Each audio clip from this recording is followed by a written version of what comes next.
it all you got, take your very best shot, and may the best team win. The time is now, the name of the game is action. They're on the floor and they're ready to score, so let the game begin. And let's see how the ball's gonna bounce today. Welcome to NBA. Come on and join the rest of the crowd. There's another classic about to come your way. You'll see the best in basketball when you watch the NBA. When you watch the NBA on CBS. You'll see the best in basketball on CBS. When you watch the NBA on CBS. NBA on CBS.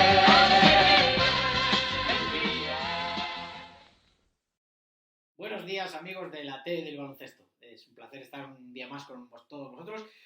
Y bueno, como siempre sabéis, vamos a hablar de homenajear a algún jugador importante de la historia del baloncesto.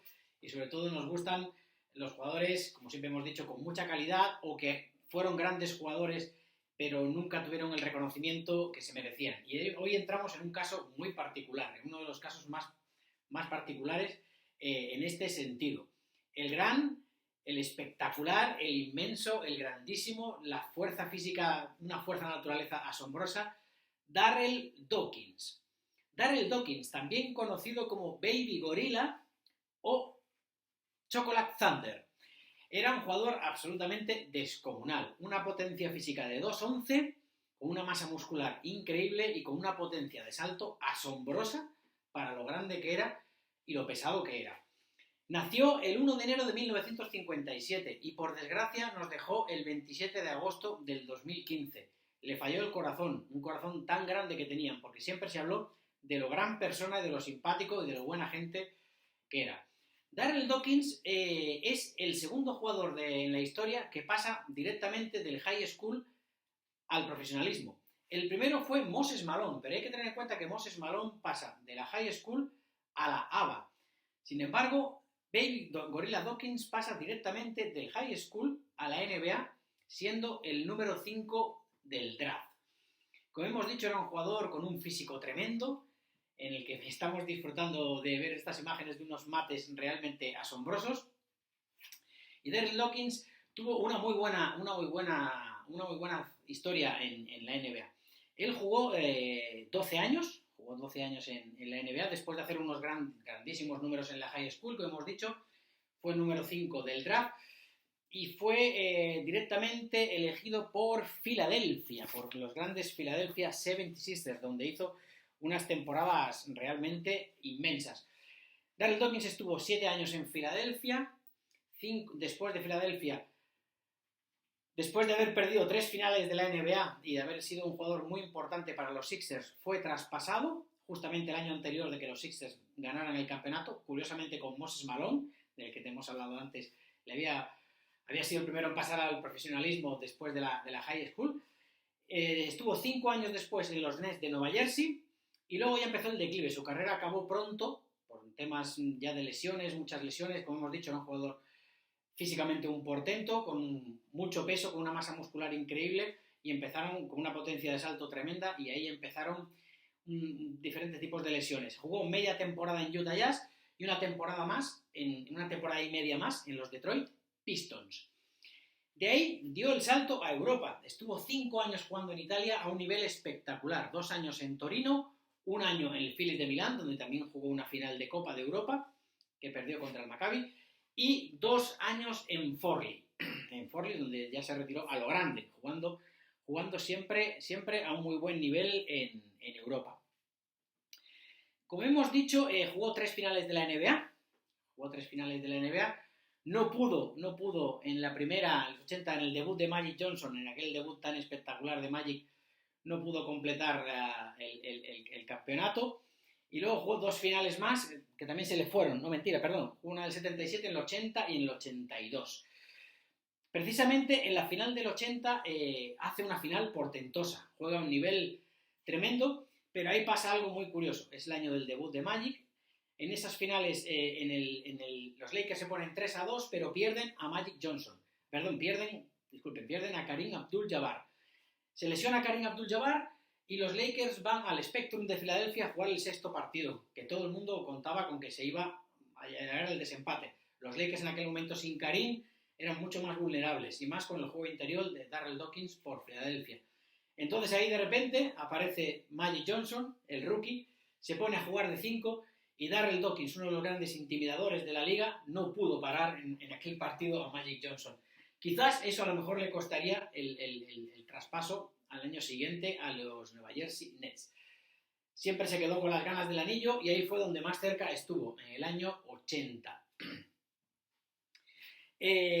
Como hemos dicho, Darrell Dawkins hizo muy buenas temporadas, pero es el tercer jugador de mejor porcentaje de tiros de campo de la historia de la NBA, con prácticamente un 54%. Es un porcentaje de tiro asombroso. Hay que tener en cuenta que muchísimas de sus canastas eran tiros muy seguros, ya que eran unos mates realmente descomunales, como estamos viendo en las imágenes. Bueno, Darrell Dawkins de allí pasó, como hemos dicho, a Italia, y en Italia, en los 5 años, promedió un 82% en tiros de campo, lo que es un récord absoluto en la historia del baloncesto de cualquier liga importante. Un 82% en 5 años. No deja de ser realmente asombroso este gran porcentaje de tiro. En Italia él jugó a un nivel altísimo, pero quizás ya la desmotivación que tenía por el baloncesto y no tener ya las suficientes ganas le llevó a retirarse de una forma muy temprana. Igual que en la NBA su carrera fue corta por tema de lesiones, en Europa estuvo jugando a un nivel espectacular esos 5 años, pero decidió que el baloncesto había terminado para él.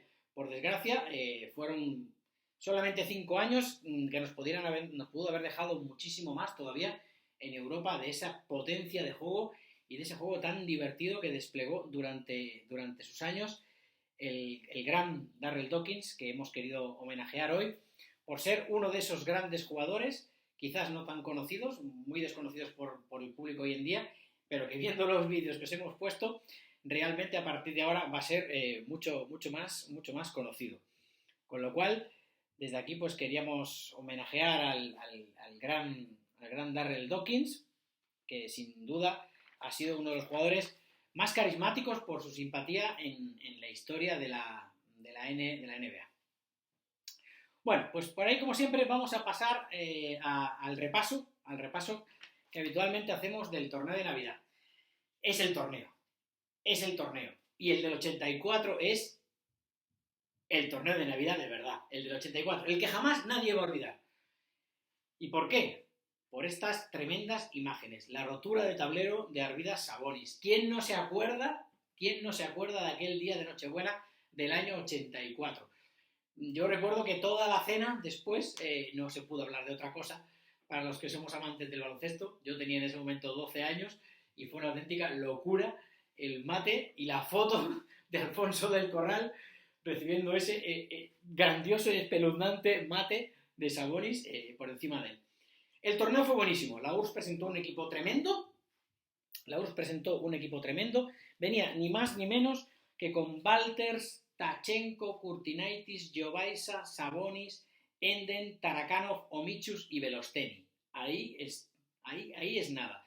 El Real Madrid, por su parte, con Wayne Robinson, Chechu Birukov, Fernando Martín, Corbalán, Jackson, Del Corral, que fue el año que había fichado por el Real Madrid viniendo del Inmobanco.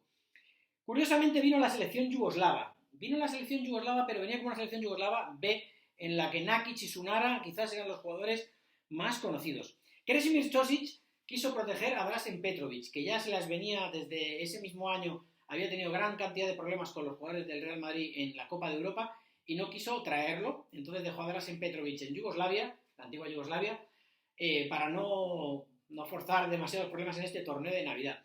Curiosamente, la gran ovación que nunca se llevaban los yugoslavos en Madrid, sobre todo desde Dražen Petrović, se la llevó ese día la selección yugoslava en la presentación del que fue en ese torneo el segundo entrenador con Kresimir Čosić, el grandioso Mirza Delibasic, el exjugador del Real Madrid por 2 temporadas, que recibió una ovación tan grande que el público estuvo más de 3 minutos en pie ovacionando a ese genio grandioso balcánico que deleitó al Real Madrid durante esas temporadas. Con lo cual, es de agradecer que Josic, bueno, no nos trajera un jugador talentoso como Petrovic, pero sí nos dejara darle esa merecidísima ovación a Mirza Delibasic. El torneo también contaba con la participación de un equipo americano llamado New Jersey, y este venía con algunos jugadores con pasado en NBA, como Nate Archibald, el fantástico base de los Knicks, que hizo un buen torneo, y sobre todo con un jugador todavía desconocido en este momento, que fue uno de los grandes estrellas y uno de los grandes anotadores de la historia de la Liga Española, del ACB, Eddie Phillips. En Canarias se acuerdan muy bien de él, el pivote Eddie Phillips, que era un americano extraordinario, que hizo unas temporadas magníficas, pues jugó ese torneo de Navidad buscando equipo, dando vueltas por Europa, con esta selección americana.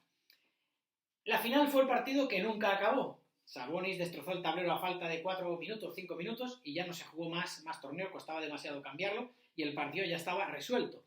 En ese momento el tanteo era Real Madrid 78, URSS 92, y así acabó el partido. Por el Real Madrid, los anotadores fueron Robinson 7, Biriukov 16, Fernando Martín 14, Corbalán 10, Brian Jackson 23 y Alfonso del Corral 8. Por la magnífica selección soviética, Walters 5, Tachenko 17, Kurtinaitis 2, Jovaisa 25, Sabonis 22, que sería el máximo anotador del torneo con 73 puntos en total, Enden 10, Tarakanov 2, Omichus 9 y Velosteni se quedó sin anotar.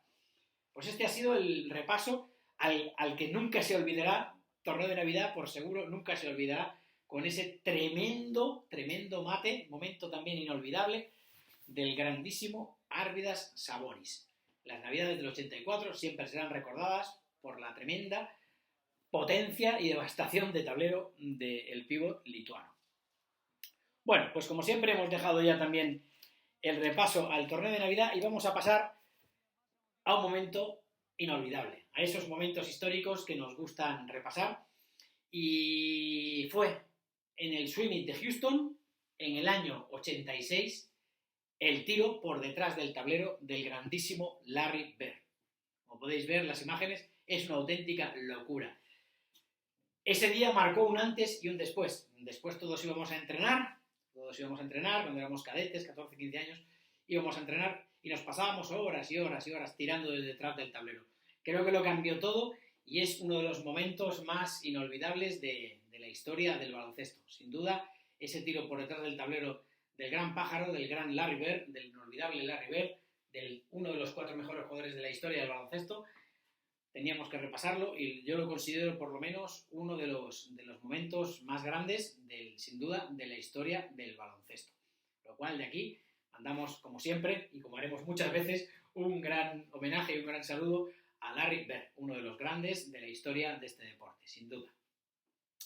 Bueno, pues ya ha repasado la historia de Darrell Dawkins, recordando este momentazo de Larry Bird, recordando el torneo de Navidad con la perspectiva, con la altura de tablero de Arvydas Sabonis.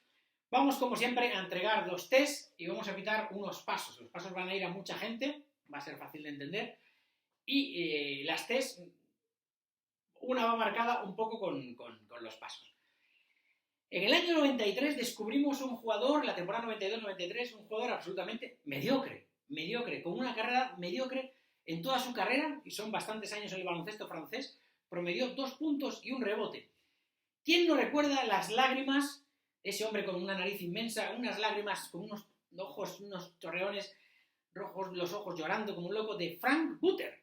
Sí, el señor Mantequilla, que jugando era igual, un jugador mediocre, absolutamente nefasto, pero que estuvo en el Limoges de Malkovich y que ganó la Copa de Europa. Y simplemente me cayó bien. Era un jugador que era absolutamente inoperante, sin ninguna relevancia en la cancha, más que algún que otro bloqueo, pero hasta Malkovich le supo sacar rendimiento en aquella Final Four y defensa y molestando tiros y poniendo bloqueos y bueno, pues algo hizo.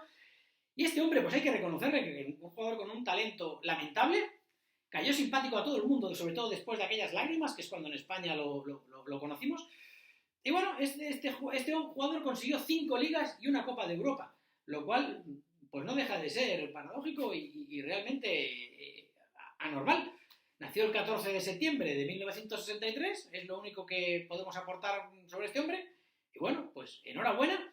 Y una T tan grande como el narizón que tienes, Butter, señor Mantequilla, felicidades. Lo que no entendemos cómo Malkovich te pudo soportar, pero bueno, desde aquí te queremos mandar una T porque nos caes muy bien. La segunda T creo que es muy merecida. Un jugador que nació para ser más de lo que realmente luego fue. El 27 de febrero del 61 nació Terence Stanbury. Jugó en la Universidad de Temple, donde fue una gran estrella y fue elegido en el draft del 84 en el número 15, muy arriba, por Dallas Mavericks. No llegó ni siquiera a jugar en los Mavericks, fue traspasado a Indiana. En Indiana no llegó a triunfar nunca, fue traspasado a Seattle, donde tampoco realmente triunfó. Estuvo un año en la CBA y luego ya estuvo en Francia, en Grecia y en Holanda jugando hasta los 42 años, que allí se volvieron locos con él, le llamaban el Jordan de Holanda. ¿Y por qué le damos una T después de esto? Pues porque fue el primero que hizo los mates a 360 grados.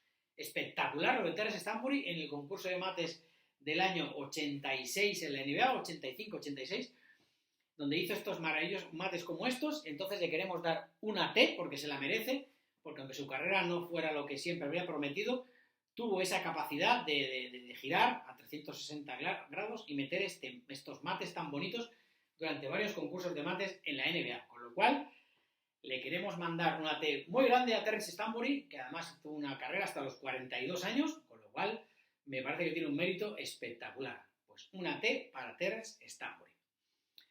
Bueno, de ahí vamos a pasar a los pasos, sabéis siempre que me encantan.